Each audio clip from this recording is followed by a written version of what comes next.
کله کله بعضې خلک سړي ته خپل بچی راولي،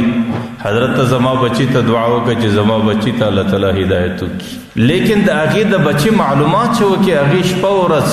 سهار و ماښام د هغې د بچي ټوله ورځ هغې په هغه مرکزونو کې تربیت کېږي چې هلته د هدایت نوم و نښان نشته. هغې په داسې ادارو کې خپل بچی پالي چې هلته د هدایت بوی نه پیدا کېږي. نو بیا به دغې بزرګ دعا د بچي د هدایت دپاره څه کار وکړي. نو ځکه پیغمبر علیه صلات وسلام ته هغه صحابي وایي ای د الله رسوله زه دا غواړم چې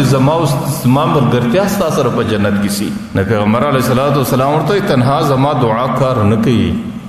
زه خو به دعا وکم لیکن دا عمل زما په دعا نه دی، بلکې د دې سره ستا خپل محنت هم ضروري دی. ته به عبادت کوې، ته به کثرت سجود کوې، ډېرې سجدې به کوې، ته به د سجدو په ذریعه باندې د جنت طرف ته را روانېږې، او زه به دعا کوم، زما به دعا وي، ستا به محنت وي، نو دا دواړه به تا منزل ته ورسوي. نو ځکه یو سبق په دې کې دا دی چې د انسان د غوښتنې دپاره انسان منزل ته رسول دا صرف په دعاګانو باندې نه دی، بلکې دا د انسان محنت هم غواړي، دا د انسان عبادت هم غواړي، دا د انسان کوشش هم غواړي چې پر هغه طرف به سړی روانېږي، پر هغه طرف به سړی کوشش کوي، هغه منزل ته به ځان قریبوي. او که چیرې د منزل په مخ کې مشکلاتو، د هغې مشکلاتو متعلق به دعا غواړي چې الله زه خو دې منزل ته روان یم، قدم ور اخلم، لیکن زما په قدمونو کې کمزوري ده، ته دا زما قدمونه در منزله په اسانه ورسوي. نو خپل همت به سړی نه پرېږدي، او چې کله د خپل همت څخه وروسته څومره حصه کار دی، هغه کار به په دعا باندې بیا الله ته ورسپاري. تېره جمعه کې ما دا خبره کړې وه چې حضرت یوسف علیه صلات وسلام چې کله د عزیز مصر په کور کې رالی،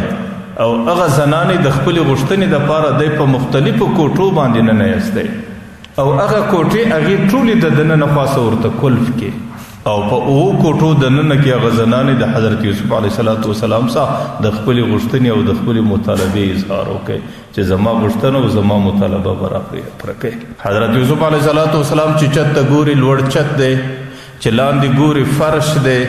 دې طرف ته چاردیواري ده، او یو طرف ته دروازه ده، پر دروازه باندې قلف لګېدلی او تاله لګېدلې ده. حضرت یوسف علیه صلات وسلام حیران سو چې الله په دې حالاتو کې بس څنګه ځان خلاصوم. لیکن حضرت یوسف علیه السلام دې وخت کې دوه کاره وکړه. یو کار حضرت یوسف علیه صلات وسلام دستي دعا شروع کړه چې الله ما د دې حالاتو څخه خلاص کا،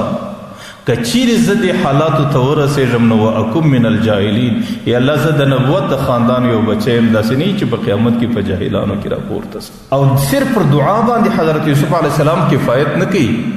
نو خپل چې څومره د ده وس دی هغه وس تماموي. د ده وس دا دی چې در دروازې پورې منډه کول، بس در دروازې پورې ورځغلي، حالانکه هغې ته دا ښکاره ور معلومه ده چې دروازه بنده ده، هغې ته دا ښکاره ور معلومه ده چې پر دروازه باندې تاله او کلف لګېدلی دی،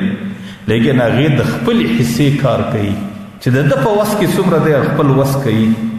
او چې کله د خپل وس تمام کوي وروسته په مقابل کې د الله تعالی رحمت دستي رالی، الله تعالی د دې دروازې کلف هم ورته خلاص کوي، دا بلې دی هم ورته خلاص کوي، دا بلې دی هم ورته خلاص کوي، او در پایه پورې در ټولو د ګناه څخه سالم او د ګناه څخه په حفاظت کې در ټولو کوټو ووتی. نو زه دا وایم چې کله پر انسان باندې حالات ستړي راسي، انسان د ګناه په یو محفل کې پساو راسي چې پر څلور طرفه باندې ګوري ګناه ده، او انسان ته د خپل ځان حفاظت کول او د خپل ځان محفوظه کول دا مشکل ور معلوم سي، نو د انسان دپاره دوه کاره ضروري دي. یو کار به دی دا کوي چې د دې ګناه څخه به د خلاصون په خاطر باندې چند قدمونه خپل محنت به کوي،